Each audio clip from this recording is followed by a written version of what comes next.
He followed the wrong mentor until it was too late. At first, it felt like guidance. Then it felt like direction.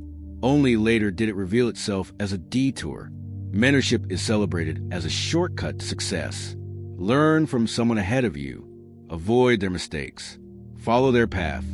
In modern careers, advice often replaces reflection. But what happens when the person guiding you is steering toward a future that isn't yours? What happens when the map you've been given is accurate, but drawn for a different destination? That question doesn't surface early. When the guidance feels orienting and the direction feels clear, it surfaces later, when the terrain no longer matches a map, and the person holding it can't explain why. To understand how following the wrong mentor reshaped his career, we need to go back to when the relationship began. He was early in his journey, ambitious, open, looking for clarity in a world that rewarded certainty. And the mentor offered exactly that. Clarity delivered with conviction, direction backed by experience. The relationship answered a need he hadn't fully named, the need to feel less alone in the uncertainty of early professional life. He had been navigating by instinct. The mentor offered something that felt more reliable. The advice was confident, specific, delivered with authority. It came from experience and status, from someone who had already succeeded by conventional standards. Titles, influence, recognition, everything he thought he wanted, reflected back at him. The mentor's success functioned as a kind of proof. If it had worked for them, it was worth trying. The logic felt sound. The alternative, trusting his own improving instincts, felt reckless by comparison. Following felt smart, strategic, safer than guessing alone. He had access now to information. It would have taken him years to accumulate independently. He had a sounding board for decisions that felt too large to make without input. He had someone whose approval he could use as a proxy for quality. These were real advantages. They helped him move faster. The cost of those advantages wouldn't become visible for some time. He modeled his decisions accordingly, chose roles that mirrored the mentor's path, adopted their priorities, repeated their language. Each step felt justified because it was endorsed by someone proven. Doubt faded, direction sharpened. He stopped interrogating his choices and started executing them. The questions that might have revealed misalignment were crowded out by the confidence that came from having a trusted authority confirm his direction. That confidence, borrowed rather than built, would prove fragile in the long run. But slowly, something felt off. The work didn't energize him the way he expected. Progress felt hollow. The more closely he followed the advice, the more distant his own instincts became. Still, questioning the mentor felt ungrateful, disloyal, risky. He had invested in the relationship. The mentor had invested in him. Pulling away from the guidance felt like a betrayal of something that had been offered generously. So he interpreted the hollowness as his own deficiency rather than as information about the direction. So he kept going. And that choice set in motion a realization that would arrive far later than he wanted. The signs were subtle, easy to dismiss. A growing sense of resistance, a quiet lack of enthusiasm. He assumed this was normal, that discipline mattered more than enjoyment, that careers aren't supposed to feel aligned at every stage. The mentor reinforced this thinking. Success, they said, required sacrifice. Fulfillment could wait. First, you build credibility. The framing made sense. It came with the authority of lived experience. And it gave him a way to understand the discomfort that didn't require examining whether the direction itself was wrong. So he pushed forward. Opportunities aligned with the mentor's advice arrived. Promotions followed. Responsibilities expanded. From the outside, everything looked right. The path was working. Validation arrived in familiar forms. And that made it harder to question anything. External success is a powerful silencer of internal doubt. When the metrics confirm your direction, it takes unusual courage to ask whether the metrics themselves are the right ones. But internally, distance grew. He noticed how often he deferred his own judgment, how quickly he dismissed ideas that didn't match the mentor's worldview. Curiosity narrowed. Exploration felt indulgent. The map he was following left little room for deviation. He had become highly competent at executing a plan that hadn't been fully his to begin with. and competence in the wrong direction can carry a person very far before the destination reveals itself. The mentor's advice wasn't wrong. It was incomplete. It reflected one version of success, one context, one personality. And by treating it as universal, he had slowly replaced self-awareness with obedience. The guidance that once accelerated his growth had begun limiting it. He had mistaken a particular path, and the longer he stayed on it, the harder it became to imagine that other paths existed and might suit him better.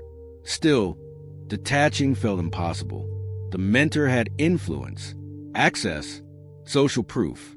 Disagreeing felt like stepping into isolation, and questioning the path felt like questioning his own choices. The relationship had become load-bearing. He had built so much on top of it that dismantling any piece felt like threatening the whole structure. The conflict deepened when he realized something uncomfortable. The further he advanced along the advised path, the harder it became to pivot. Skills specialized, identity solidified. Leaving now would mean undoing years of alignment. The mentor's success had created momentum, but not necessarily meaning. He was moving fast. He was visible. He was by every external measure succeeding. And that realization lingered unresolved. Because recognizing a detour is painful, but admitting you followed it willingly is even harder. The breaking point arrived quietly, without drama. Not as failure, but as clarity. He realized he could continue succeeding along this path indefinitely. Promotions would come. Recognition would follow. Stability would solidify. And the thought unsettled him more than uncertainty ever had. Because the future he was building no longer felt like progress. It felt like inheritance. He was accumulating the markers of someone else's success story. The story was compelling. The conflict shifted inward. He stopped asking whether the mentor was right. He started asking whether the advice was right for him. That distinction changed everything. The guidance hadn't failed. It had simply reached its limit. And beyond that limit, only self-trust could operate. No mentor can follow you into the territory of your own specific nature. Letting go was harder than following ever had been. The mentor had shaped his decisions, his language, his confidence. Separating from that influence felt like losing orientation. Without an external compass, he felt exposed, incomplete, responsible for outcomes without permission. He began experimenting cautiously. Small deviations, side interests, conversations outside the mentor's circle. Each step felt disloyal at first, then necessary. He rediscovered instincts that had gone quiet. Curiosity returned. Energy followed, but the cost was real. Pulling away meant losing proximity to power. Access diminished. Validation slowed. The path forward looked less impressive on paper, and that tested his resolve daily. He had to choose between borrowed certainty and earned uncertainty, between a map that showed a clear destination and a less legible process of finding his own way. He chose the latter, not without difficulty, not without regret. The realization settled heavily. Following the wrong mentor hadn't ruined his career. It had postponed authorship, and reclaiming authorship required accepting something deeply uncomfortable, that no one else could define success on his behalf. Not even the person who once showed him the way. And once that truth surfaced, there was no way to return to following without questioning every step. The correction didn't happen all at once. It unfolded through choice. He didn't confront the mentor or reject their guidance outright. He reframed it. Advice became reference, not instruction. Experience became context, not destiny. And in that shift, he reclaimed something he hadn't realized he lost: agency. The mentor's experience remained valuable. The difference was that he now used it as one input among many, rather than as a primary authority over his decisions. That reframing was subtle. The path forward grew less certain, but more honest. He chose work that matched his values instead of mirroring someone else's success. Progress slowed, but alignment deepened. The absence of a powerful guide forced him to listen inward, to test decisions through experience instead of endorsement. He made mistakes that the mentor's guidance would have prevented, but those mistakes were his. They taught him things that borrowed certainty never could have. What he gained wasn't clarity overnight.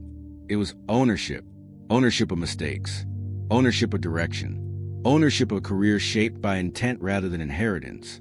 The wrong mentor hadn't misled him maliciously. They had simply offered a map to a destination that wasn't his. The map was accurate. The destination was real. And that lesson changed how he approached growth forever. Mentors can accelerate learning, but only self-awareness can define direction. Following advice without reflection doesn't save time. It delays understanding. So what do you think? How many people are living someone else's version of success simply because it came recommended? He